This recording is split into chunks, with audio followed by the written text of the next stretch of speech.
देवादेवदर्शी शांतिनाथ भगवान की, देवादेवदर्शी मल्लिनाथ भगवान की, सर्वप्रियता देवादर्शी पार्श्वनाथ भगवान की, तीर्थनायक देवादर्शी महावीर भगवान की, आचार्य परमेश्वरी आचार्य श्री निर्मल साहजी महाराज की, परम पूज्य सर्वे ज्ञान श्रवण करने आकर्षी विशुद्धमती माता की जय। बोलिए पांच कुछ सप्ताह असेंबली आरती में ना विशिष्टवती माता जी की जय। समस्त आदिमाता संघ की जय।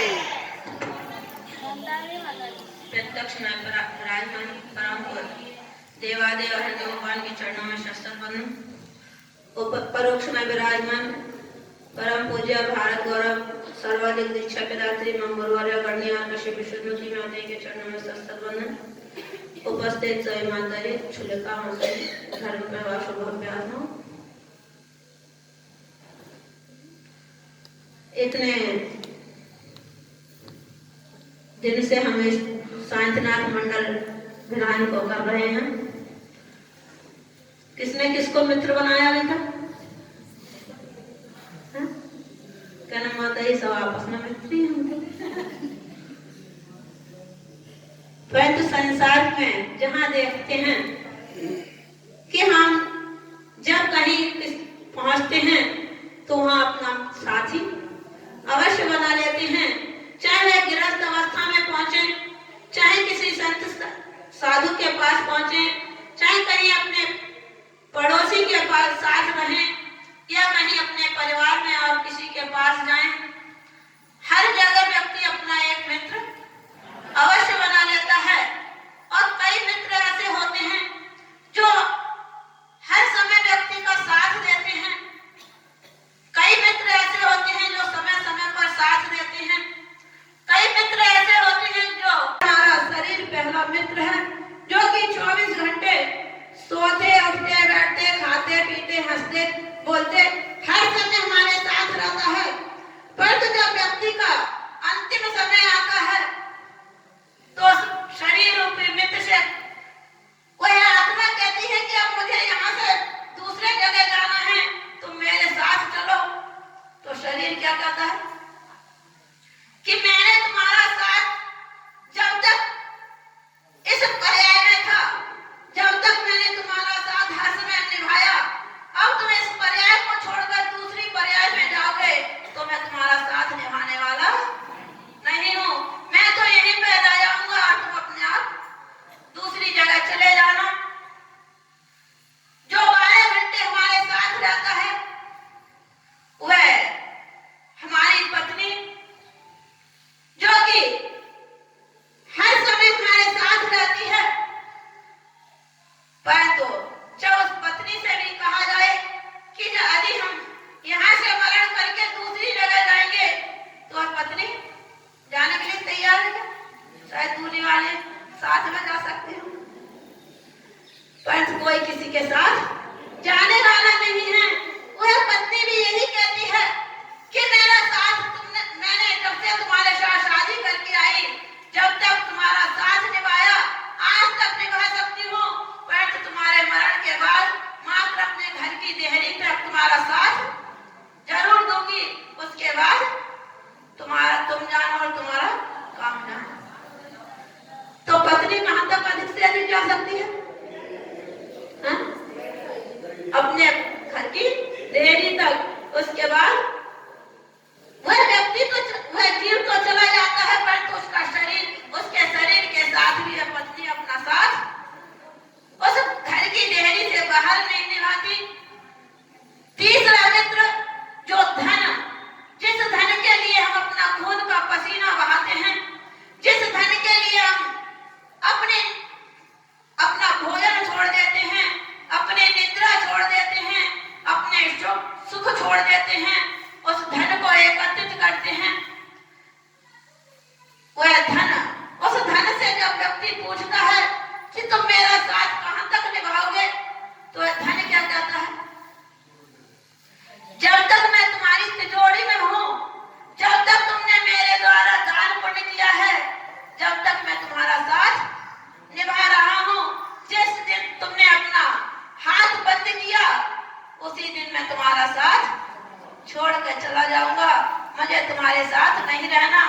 परंतु एक गुरु ही ऐसे हैं जो हर समय हमारा साथ देने। शादी हो जाती है और कर्म का उदय, जो 22 घड़ी के लिए जिन्होंने जिन प्रतिमा को छिपाया था अपने पूर्व में, उस कर्म का उदय आ जाता है और 22 वर्ष के लिए पवनन जो उसी समय नियम ले लेता है कि मैं 22 वर्ष तक अपनी होने वाली पत्नी का मुंह नहीं देखूंगा। मित्र बहुत समझाता है, परंतु मित्र का कोई असर होने वाला नहीं। इसी प्रकार से हमारे जीवन में भी 3 प्रकार के मित्र हमें मिले हुए हैं। पहला मित्र जो कि 24 घंटे हमारे साथ रहता है। दूसरा मित्र जो हमारे 12 घंटे हमारे साथ रहता है। तीसरा मित्र जो हमारे साथ 8 घंटे रहता है। चौथा मित्र जो होता है वह कभी कभी मिल पाता है। तो पहला मित्र जो कि 24 घंटे हमारे साथ रहता है, जैसा हमारा मित्र कहता है वैसा ही हम करने के लिए तैयार रहते हैं, परंतु फिर भी कभी अपना कल्याण नहीं कर पाते। समय आने पर वह मित्र भी हमारा साथ छोड़ देता है। तो चाहे हम दुख में हो, चाहे हम सुख में हो, चाहे हम कहीं अन्यत्र भटक रहे हो, गुरु जब से हम गुरु का साथ देते हैं, जब से हम अपने जीवन में गुरु बनाते हैं, जब से इस भव में ही नहीं अगले भव में और अगले भव में ही नहीं, जब तक हम मोक्ष सुख को प्राप्त नहीं करते, जब तक वह गुरु और वह प्रभु हमारा साथ हमेशा देने के लिए तैयार हैं, परंतु हम उनका साथ लेने के लिए तैयार हैं या नहीं। माता जी सोचेंगे, अभी समय कहाँ है, जब समय आएगा जब सोचेंगे कहीं गुरु को पूछने की। परंतु आचार्य कहते हैं कि जिसने अपने जीवन में उस धर्म को स्वीकार नहीं किया, जिसने अपने जीवन में कभी गुरु को स्वीकार नहीं किया, जिसने अपने जीवन में कभी प्रभु के ऊपर अपनी दृष्टि नहीं डाली, तो उस जीव का वह साथी उसे कभी नहीं मिल सकता, और जब वह मिलेगा तो उसकी हमेशा रक्षा करेगा। यदि हमें अपने जीवन का सुधार करना है, यदि हमें अपने जीवन को उस शाश्वत सुख तक पहुंचाने का प्रयास करना है, तो हम अपने जीवन में उन प्रभु का और उन गुरु का अपना साथी बनाएं। वह गुरु हमारा जो कि हमें पल पल में हमारी रक्षा करने वाला है, हर समय हमारा साथ देने वाला है, हर समय हमें उन दुर्गतियों से बचाने वाला है। ऐसे गुरु को हम अपने जीवन में अपना साथी बनाएं, जिससे कि हम इस भव में भी सुखी रह सकें और अगले भवों में भी सुखी होकर उस शाश्वत सुख को प्राप्त कर सकें। इन्हीं सद्भावना के साथ बोलिए महावीर भगवान की जय। क्या करते थे? नहीं, आज के समय में पहले बेटा बेटी को दिखाया है, उसके बाद माता पिता जाने। माता पिता से पूछा भी जाए या नहीं पूछा जाए ये नहीं कह सकते, परंतु उस समय की ऐसी चर्चाएं नहीं थी। जब प्रहलाद राजा ने अपने पुत्र पवनंजय से कहा कि बेटा मात्र 3 दिन बाद अब तुम्हारी शादी होनी है, और उसको अंजना का जो चित्रपट जो महेंद्र राजा ने दिखाया था, उस चित्रपट को वह अपने पुत्र को दिखा देते हैं।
और पवन की भी मित्र मंडली अपने उस प्रशस्त मित्र के साथ थी। जब अंजना को तो पता नहीं था क्योंकि वह गुप्त रूप से गए थे। जब उन्होंने उसकी वार्तालाप को सुना और उन्हें कुछ शब्द ऐसे छुप गए जिससे उन्होंने निर्णय ले लिया कि मुझे शादी नहीं करनी। बारात वापस लौटे, परंतु मित्र जो समझदार होता है वह मित्र को समझाता है कि अपने पिता की इज्जत क्या होती है, राज परंपरा किस प्रकार की होती है। और कई मित्र ऐसे होते हैं कि जब काम बने अपना और फिर बनता का अपना काम बनता और ध्यान में जाए जनता। कुछ मित्र ऐसे भी होते हैं। तो इस प्रकार से हमारे जीवन में हर प्रकार के मित्र होते हैं, परंतु इन सब मित्रों के अलावा एक मित्र ऐसा होता है जो हमेशा हमारा साथ हर पल में, हर समय में, हर समस्या में हमारा साथ देता है। तो ऐसे ही मित्र जब हम उन आनंद के प्रश्नों को देखते हैं तो देखते हैं कि पवनंजय जो कि अंजना के पति बनने वाले थे, उनका भी एक मित्र था। कौन सा था नाम? उस मित्र का नाम था प्रहस्त। जब अंजना के पिता महेंद्र जी ने जब अपनी पुत्री की शादी की बात रखी अपने मंत्रियों के सामने, तो मंत्रियों ने सलाह दी कि प्रहलाद राजा का पुत्र पवन बहुत संपन्न है, गुणों में भी सही है, राज संपदा में भी अच्छा है और अपने पिता का इकलौता पुत्र है। अपनी अंजना जो कि 100 भाइयों की एक बहन है, ऐसे अपने उस राजदुलारी के लिए वह पवनंजय सर्वश्रेष्ठ संपन्न उसका पति बनने के योग्य है। पिता ने मंत्रियों से कहा कि जाओ जल्दी जाकर प्रहलाद से अपनी राजकुमारी के लिए उसके राजकुमार की याचना की जाए। मंत्रियों ने सलाह दी कि प्रहलाद राजा कुछ समय के पश्चात यही कैलाश पर्वत पर आने वाले हैं। और महेंद्र राजा ने भी अपना विचार वहां जाने का बना लिया। जब दोनों राजा आमने सामने मिले, अपने चर्चाएं रखी और उन्होंने अपने पुत्री की बात कही, उन्होंने अपने पुत्र की बात कही। और जब दोनों आपस में मिल गए, आपस में मन विचार सब मिल चुके, तो फिर बात क्या होती है? जो लड़के और लड़की के साथ जो होना है वही शुरू हो जाता है। परंतु आज के जमाने जैसा नहीं कि लड़की और लड़के की बात भी नहीं हो पाई जब तक मोबाइल हेलो चालू हो गया। पहले का समय ऐसा नहीं था। पहले मात्र माता पिता आपस में पुत्र पत्नियों को देख लेते थे और पुनी माता जी के चरणों में मैंने अर्पण प्रार्थनाएं अर्पण करवाते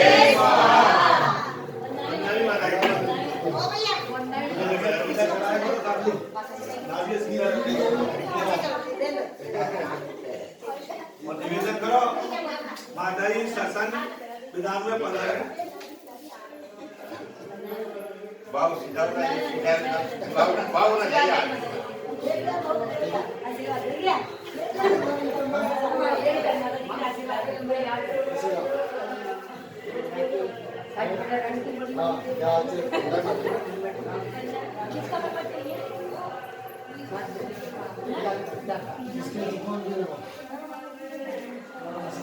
आशीर्वाद दो बेटा।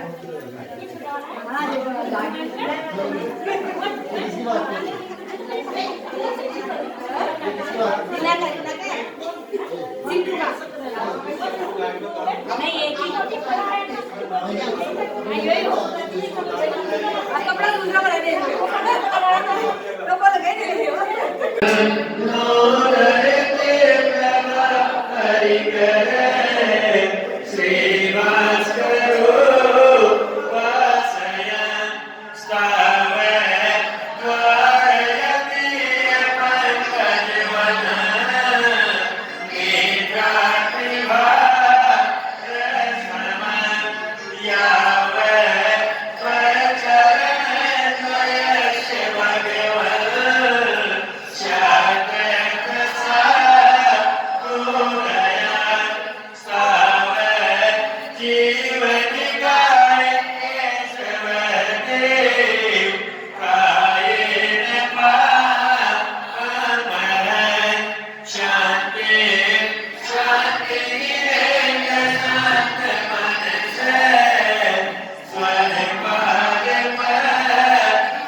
जीवस्य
माता जी पास माता जी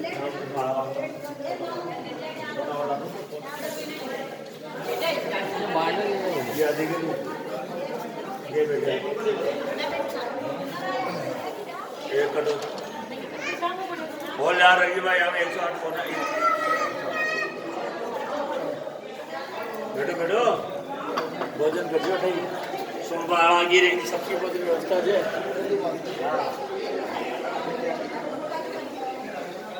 सारे पीछे पवन बैठ ओम ह्रीं श्री शांतिनाथाय जगत शांति कराय सर्वत्र शांति प्रभुरे नमः स्वाहा ओम ह्रीं श्री शांतिनाथाय जगत शांति कराय सर्वत्र शांति प्रभुरे नमः स्वाहा ओम ह्रीं श्री शांतिनाथाय जगत शांति कराय सर्वत्र शांति प्रभुरे नमः स्वाहा ओम ह्रीं श्री शांतिनाथाय जगत शांति कराय सर्वत्र शांति प्रभुरे नमः स्वाहा ओम ह्रीं श्री शांतिनाथाय जगत शांति कराय सर्वत्र शांति प्रभुरे नमः स्वाहा ओम ह्रीं श्री शांतिनाथाय जगत शांति कराय सर्वत्र शांति प्रभुरे नमः स्वाहा ओम ह्रीं श्री शांतिनाथाय जगत शांति कराय सर्वत्र शांति प्रभुरे नमः स्वाहा ओम ह्रीं श्री शांतिनाथाय जगत शांति कराय सर्वत्र शांति प्रभुरे नमः स्वाहा ओम ह्रीं श्री शांतिनाथाय जगत शांति कराय सर्वत्र शांति प्रभुरे नमः स्वाहा ओम ह्रीं श्री शांतिनाथाय जगत शांति कराय सर्वत्र शांति प्रभुरे नमः स्वाहा ओम ह्रीं श्री शांतिनाथाय जगत शांति कराय सर्वत्र शांति प्रभुरे नमः